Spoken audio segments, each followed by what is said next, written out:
Hey everyone, so I'm kind of doing a video on the follow-up after Hurricane Harvey. I live in Houston, and a lot of people maybe don't realize what the situation is here. So we're still recovering.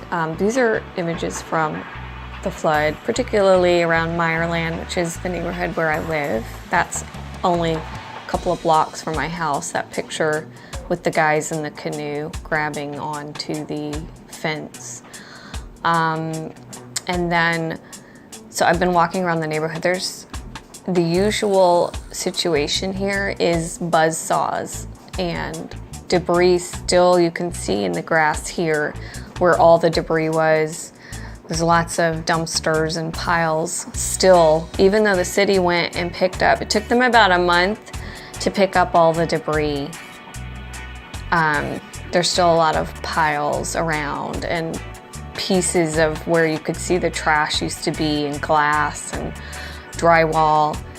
And there's a lot of construction crews, but there are also a lot of houses where nobody's living there. Some of them, the windows are open and have been open since the hurricane. All the windows that have the pieces of paper in there are, I assume those are some kind of permit from the city. They're all over our neighborhood.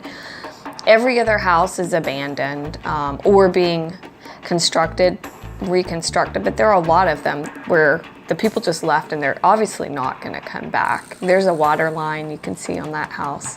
This is Braes Bayou as it was receding from the flood. So just giving an update on what our city looks like. The hurricane ended 4 months ago, but there's still a lot of recovery efforts. So I decided I would shoot this out there for anybody that's not in the area that kind of was wondering. And hope you like this video. Make sure to give it a like. Make sure and leave comments if you have questions. And I hope everyone has a great and happy new year.